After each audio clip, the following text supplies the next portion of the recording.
All right, hello everybody. My name is Tanner Kyler, and today I'm here talking about a plant that is really special to me. If it wasn't for this plant, I probably wouldn't be as interested as I am into plants as I am today.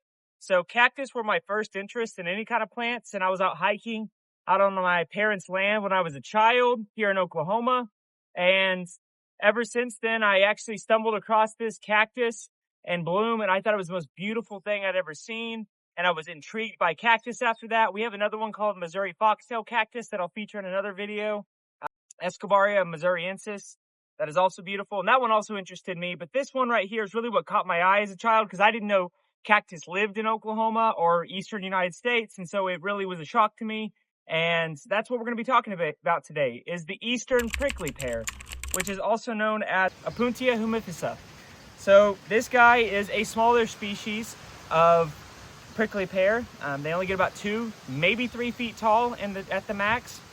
And they get these stunning 2-inch in diameter blooms all over them that are this light pale yellow, sometimes into a darker orange color.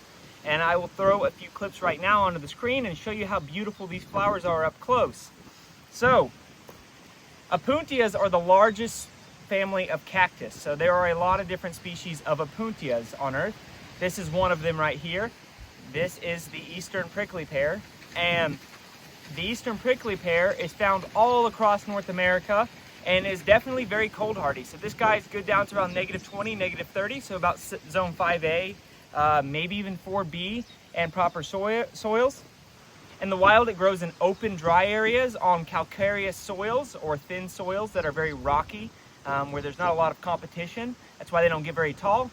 I have seen them growing out in taller prairies with 5-6 foot tall grass, and you can see they have this mat forming behavior that'll actually grow up, push the grasses out of their way, open up their blooms, and they're actually quite shade tolerant. And I'll move over and show you some that I have growing in the soil here in a little bit. This one's just a lot easier to see and is in bloom because it's warmer in this pot.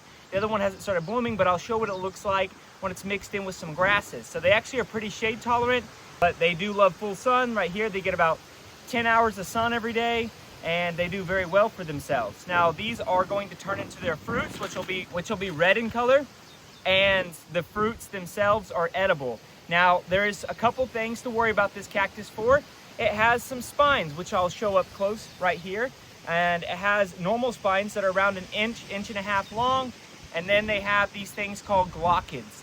The glochids are these fiberglass-like needles and these little clusters of bracteoles near all of the spines. And they're actually what you have to watch out for the most. They're very irritating to the skin. They won't kill you or anything, but they're very annoying and have a mild toxin on them, so they irritate the